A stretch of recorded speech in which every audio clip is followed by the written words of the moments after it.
Di tengah riuhnya sejarah Islam, ada satu nama yang selalu muncul dengan aura yang tak sama dengan tokoh-tokoh lainnya. Seorang lelaki yang tidak hanya disegani manusia, tetapi juga disebut oleh Nabi sebagai seseorang yang ditakuti oleh setan. Lelaki itu adalah Umar bin Khattab. Sebagian orang mengenalnya sebagai khalifah kedua Islam. Sebagian mengenalnya sebagai Al-Faruq, sang pembeda antara kebenaran dan kebatilan. Tetapi sedikit yang benar-benar memahami seberapa besar pengaruh lelaki ini terhadap arah sejarah peradaban manusia. Sebelum kita masuk lebih jauh, dukung dakwah ini dengan subscribe, like, dan komentar agar kisah-kisah penuh hikmah seperti ini bisa terus menyebar luas dan menjadi amal jariah. Umar tidak lahir sebagai sosok luar biasa. Ia lahir di tengah kerasnya gurun Mekah, di antara tradisi suku Quraisy yang kuat, kaku, dan penuh kebanggaan. Sejak kecil ia dibiasakan hidup keras, mengembalakan unta di bawah matahari, membawa beban di antara bebatuan, dan menempuh hidup yang bisa menghancurkan mental siapapun. Namun justru kehidupan itulah yang membentuk wataknya yang kokoh, hatinya yang tegas, dan pola pikirnya yang jernih. Umar tumbuh menjadi lelaki tinggi besar, bertubuh tegap, berwajah keras, dan bersuara lantang.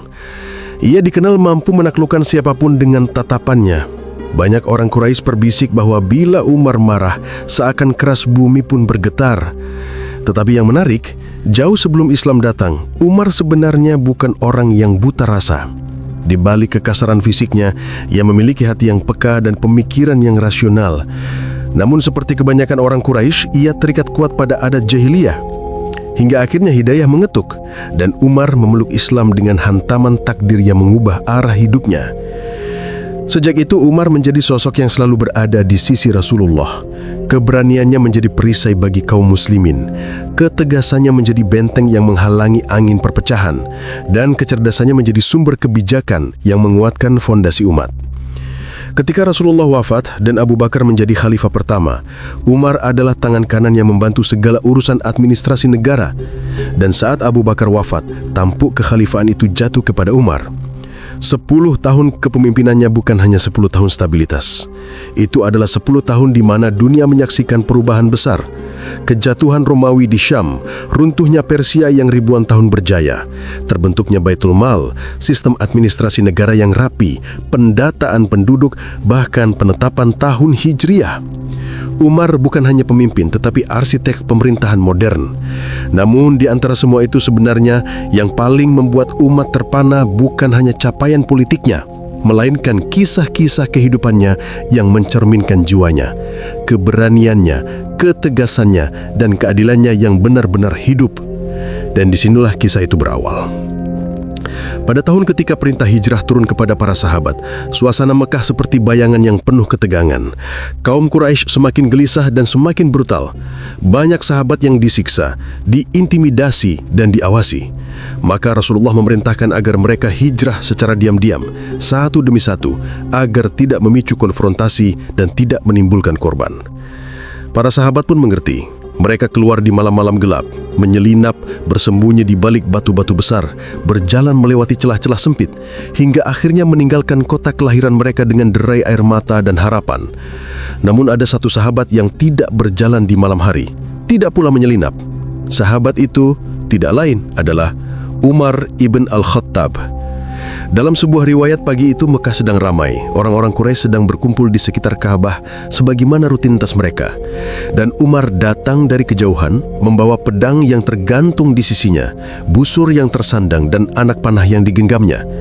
Ia berjalan menuju Ka'bah tanpa menundukkan pandangan sedikit pun. Ia tawaf 7 kali di hadapan mereka, lalu berdiri di makam Ibrahim dan melaksanakan sholat. Semua mata memandang, tetapi tidak ada yang berani mendekat. Ketika ia selesai, Umar menatap satu persatu orang-orang Quraisy yang hadir. Sorot matanya tajam, tidak bergeming. Ia angkat suaranya, "Barang siapa ingin ibunya menangis, atau anaknya menjadi yatim, atau istrinya menjadi janda, maka hadang aku di balik lembah itu. Aku pergi berhijrah menuju Madinah." Kalimat itu tidak hanya keras. Itu adalah tantangan terbuka yang menusuk rasa gengsi bangsa Quraisy. Tetapi tak seorang pun berdiri, tak seorang pun maju menahan Umar. Rasanya seakan Allah menanamkan ketakutan dalam hati musuh-musuhnya. dan Umar berjalan keluar Mekah meninggalkannya dengan langkah tegas. Uniknya, beberapa muslim yang lemah mengikuti langkahnya. Karena dengan Umar di depan, mereka merasa dilindungi. Hijrah Umar bukan hanya perjalanan fisik dari satu kota ke kota lain. Itu adalah deklarasi bahwa ketika kebenaran harus ditegakkan, Umar tidak pernah takut kepada apapun kecuali Allah. Kisah itu tersebar ke seluruh jazirah.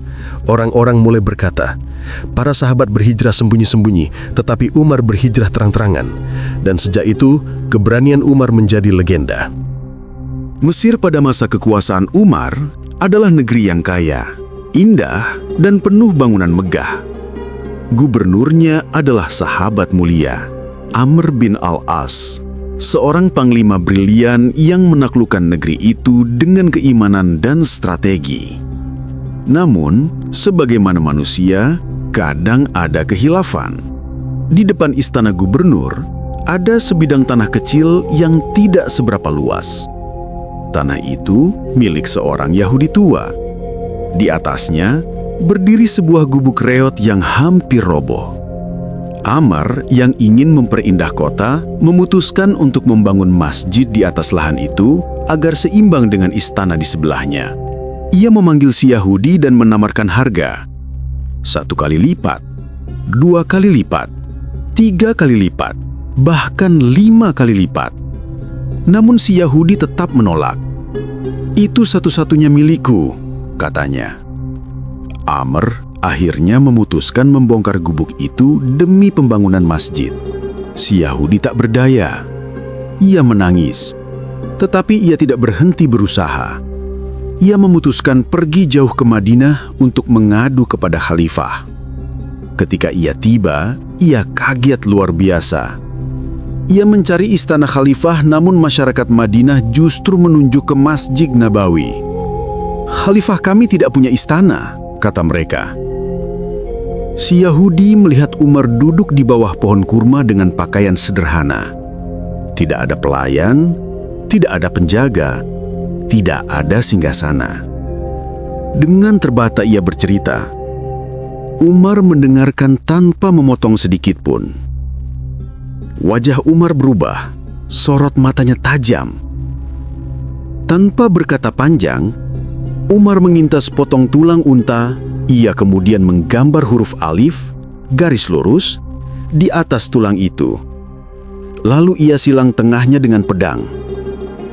Ia berikan tulang itu kepada si Yahudi dan berkata, "Berikan ini kepada Amr dan katakan ini dari Umar." Si Yahudi bingung. Ia bahkan sempat memprotes, "Aku datang untuk mencari keadilan, bukan membawa tulang." Umar hanya tersenyum dan berkata, "Di dalam tulang itu ada keadilanmu."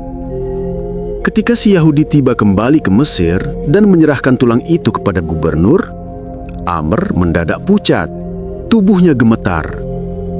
Ia segera memerintahkan masjid yang baru dibangun itu dibongkar kembali dan mengembalikan tanah Yahudi seperti semula. Si Yahudi heran. "Mengapa engkau takut?" tanyanya. Amr berkata, "Tulang itu mengandung pesan Umar. Wahai Amr, setinggi apapun kekuasaanmu, suatu hari engkau akan menjadi tulang kering seperti ini. Maka berlaku luruslah seperti huruf alif. Jika tidak, pedangnya akan turun menimpa lehermu." Si Yahudi itu terdiam. Matanya berkaca-kaca. Ia kagum pada keadilan Islam yang tidak mengenal agama, jabatan, atau kelas sosial. Ia pun memeluk Islam dan mewakafkan tanah itu. Demikianlah Umar. Keadilannya bukan hanya berbentuk putusan, melainkan getaran moral yang mengubah hati orang. Suatu hari, seorang pemuda Mesir datang dari jauh ke Madinah. Pakaian lusuhnya menunjukkan perjalanan berat. Matanya merah karena kurang tidur. Namun ia membawa tekad yang kuat. Ia ingin bertemu khalifah. Ketika ia bertemu Umar, ia berkata, "Wahai Amirul Mukminin, aku datang untuk berlindung kepadamu." Umar menatapnya dan berkata, "Engkau datang pada orang yang akan melindungimu." ceritakan masalahmu." Pemuda itu bercerita, ia ikut lomba pacuan kuda. Kudanya menang menyalip kuda putra gubernur Mesir, putra Amr bin Al-As. Putra gubernur tidak terima. Dengan sombong ia memukul pemuda itu dengan cambuk sambil berkata, "Aku anak bangsawan, berani-beraninya kau menyalipku." Karena takut, sang pemuda dipenjara. Namun ia berhasil kabur dan pergi ke Madinah. Umar mendengarkan cerita itu dengan wajah yang berubah keras. Ia menulis surat kepada Amr bin Al-As, "Datanglah engkau dan anakmu pada musim haji ini." Amr datang. Putranya ikut. Saat semua berkumpul, Umar memanggil pemuda Mesir itu. Ia memberikan cambuk kepadanya dan berkata, "Cambuklah anak itu sebagaimana ia mencambukmu." Riuh, semua orang menahan napas. Pemuda itu menghajar putra gubernur. Tidak ada seorang pun yang berani menghentikan. Umar berdiri, mengawasi. Tidak ada raut ragu di wajahnya. Ketika pemuda itu hendak berhenti, Umar menatapnya dan berkata, "Jika engkau melanjutkan, tidak ada yang bisa menghentikanmu kecuali dirimu sendiri." Setelah selesai, Umar menghadap Amr bin Al-As dan berkata kalimat yang mengguncang zaman. "Sejak kapan kalian memperbudak manusia, padahal mereka dilahirkan oleh ibu mereka dalam keadaan merdeka?" Itulah Umar. Keadilan bukan barang mewah. Keadilan adalah hak semua manusia. Setelah keadilan Umar menggema dari Madinah hingga Mesir, dari Syam hingga Irak, nama Umar bin Khattab menjadi simbol dari satu hal yang tidak bisa ditawar. Tidak ada satupun manusia, sekecil apapun kedudukannya, yang boleh diinjak-injak di bawah kepemimpinan Islam. Namun kisah Umar tidak berhenti pada keputusan-keputusan besar di atas panggung negara. Banyak kisah lainnya yang menggambarkan betapa luas dan dalamnya pemahaman Umar terhadap manusia, terhadap penderitaan rakyat, dan terhadap nilai sebuah jiwa. Dan disinilah 4 kisah berikutnya menunjukkan sisi lain Umar. Ketegasan yang dibalut empati, kekuatan yang disertai kelembutan, dan keadilan yang berdiri di atas nurani.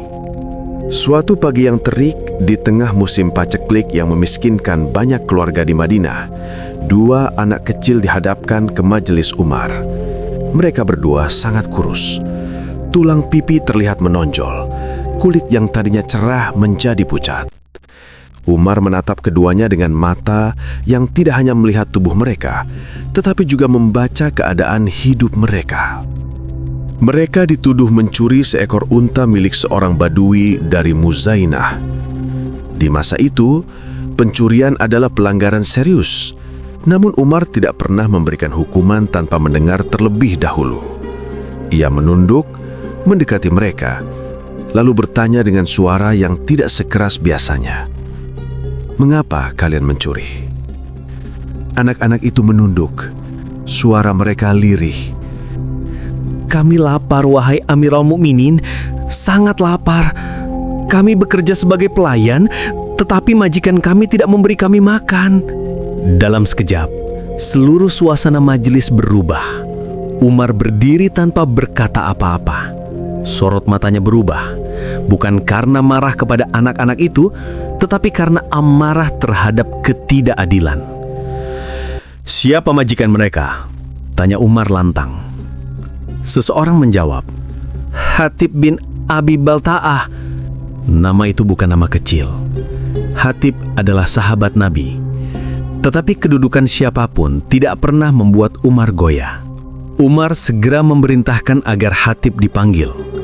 Ketika Hatib datang, wajahnya tampak gelisah. Umar menatapnya tanpa berkedip. "Wahai Hatib," kata Umar, "hampir saja aku menimpakan hukuman potong tangan kepada anak-anak ini. Namun aku mendengar bahwa engkau majikan mereka. Engkau mempekerjakan mereka, lalu membiarkan mereka kelaparan. Demi Allah, andai aku tidak tahu engkau yang bertanggung jawab, hukuman itu sudah dijatuhkan." Hatib menunduk malu. Ia tidak membantah. Kemudian Umar berpaling kepada pemilik unta. "Berapa harga untamu?" tanya Umar. 400 dirham, jawabnya. Umar menatap Hatib sekali lagi dengan wajah yang sulit dijelaskan. Tegas, kecewa, dan prihatin. Bayarlah kepada pemilik unta ini 800 dirham, 2 kali lipat dari harga semestinya. Suasana majelis hening sejenak. Sebagian menatap Umar dengan takjub, sebagian lagi menatap Hatib dengan iba, tetapi memahami keputusan itu. Umar kembali menatap anak-anak itu, lalu berkata lembut, "Pergilah, dan jangan ulangi lagi perbuatan ini. Kalian bebas." Anak-anak itu menangis, tetapi kali ini bukan karena takut, melainkan karena lega. Mereka tidak kehilangan tangan, mereka tidak kehilangan masa depan, dan mereka tahu seorang khalifah telah menyelamatkan mereka dari hukuman yang seharusnya tidak jatuh pada mereka.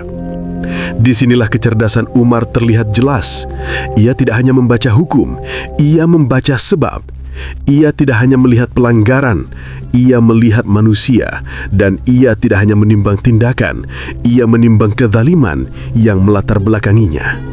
Pada suatu hari, seorang lelaki datang kepada Umar dengan wajah marah dan penuh keluhan. Ia berkata, "Wahai Amirul Mukminin, amatku durhaka kepadaku.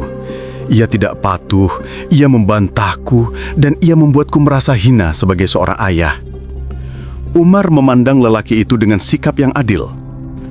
"Kita akan panggil anakmu," kata Umar. Tak lama kemudian, sang anak datang. Ia tampak tenang, tidak seperti seseorang yang pantas disebut durhaka. Umar menatapnya dan berkata, "Benarkah engkau berbuat buruk kepada ayahmu?" Anak itu tidak langsung membantah. Ia bertanya dengan hati-hati, "Wahai Amirul Mukminin, bukankah seorang ayah juga memiliki kewajiban terhadap anaknya?" Umar mengangguk. "Tentu saja." "Apa saja hak anak atas ayahnya, wahai Amirul Mukminin?" tanya pemuda itu. Umar menjawab, "Memilihkan ibu yang baik, memberi nama yang baik, dan mengajarkan Al-Quran." Pemuda itu tersenyum getir. "Wahai Amirul Mukminin, ayahku tidak melakukan satu pun dari itu. Ibuku adalah budak Majusi, ia tidak beragama Islam. Ayahku memberiku nama Ju'al yang berarti seekor kumbang yang buruk rupa, dan ia tidak pernah mengajarkan Al-Quran kepadaku walau satu huruf pun." Ruangan itu hening. Umar menatap ayah pemuda itu dan ekspresi wajahnya berubah.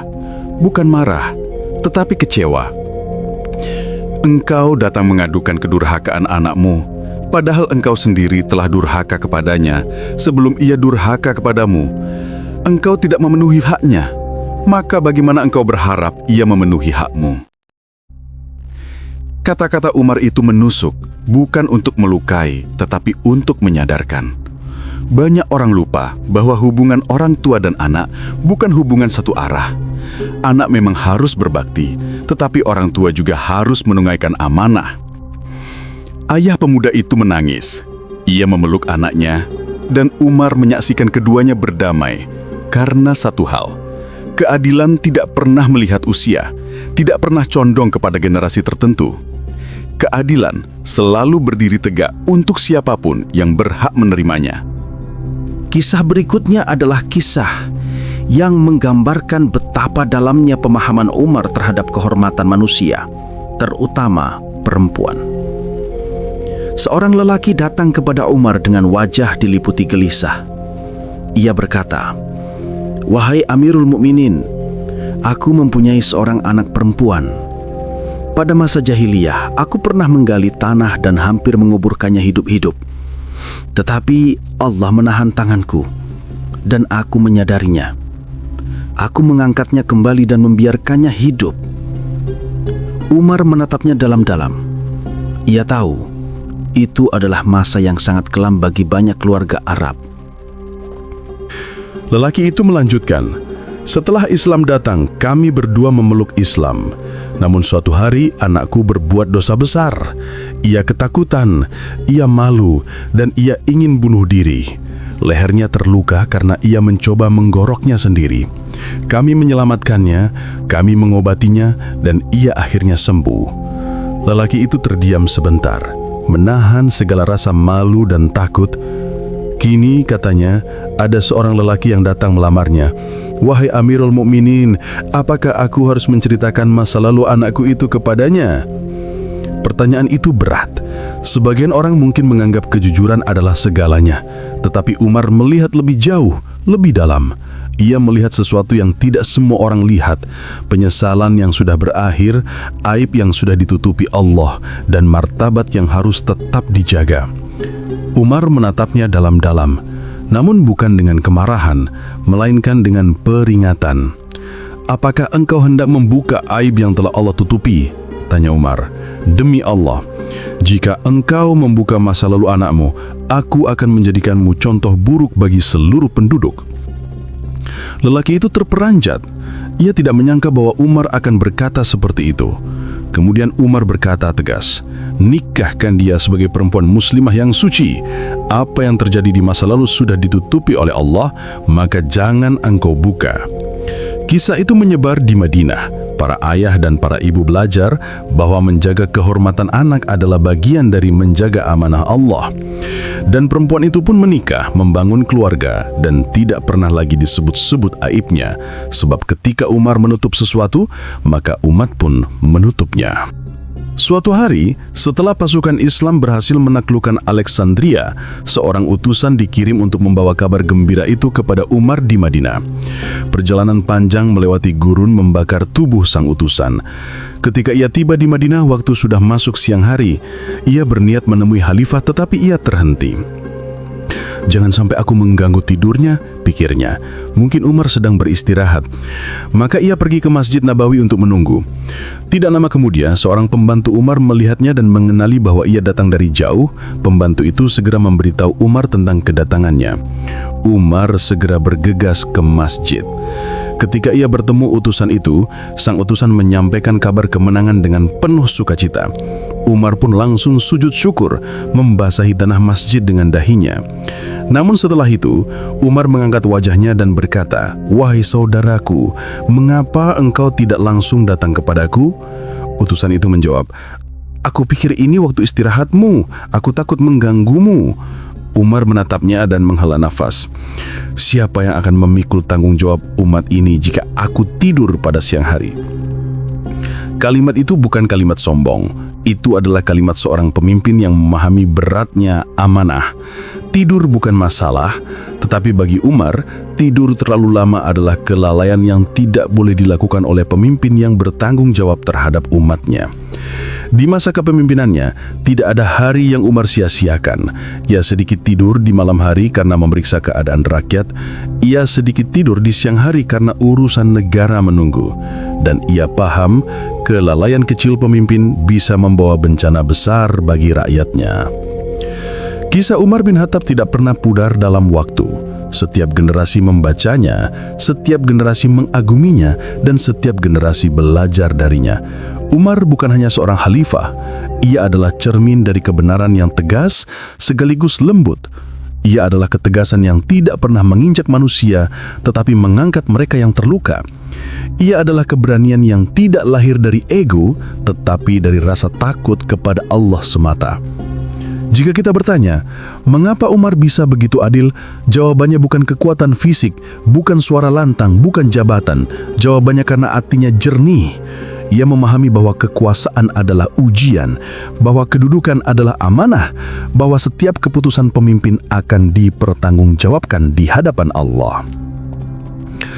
Dan hari ini di zaman di mana keadilan terasa mahal, kisah Umar mengajarkan kita untuk berlaku lurus seperti huruf alif, untuk tidak membiarkan ego menguasai hati, untuk tidak membiarkan kekuasaan, jabatan atau status membuat kita meremehkan manusia lain, untuk tidak menilai manusia dari masa lalunya, tetapi dari pintu tobat yang Allah bukakan baginya. Di akhir bab ini kita berdoa, semoga Allah menjadikan kita hamba-hamba yang adil seperti Umar. Semoga Allah menjauhkan kita dari kezaliman meski sebesar biji zarrah. Semoga Allah menjadikan hati kita teguh namun lembut terhadap mereka yang lemah. Dan semoga kisah-kisah ini menjadi cahaya bagi setiap langkah kita. Amin ya Rabbal Alamin.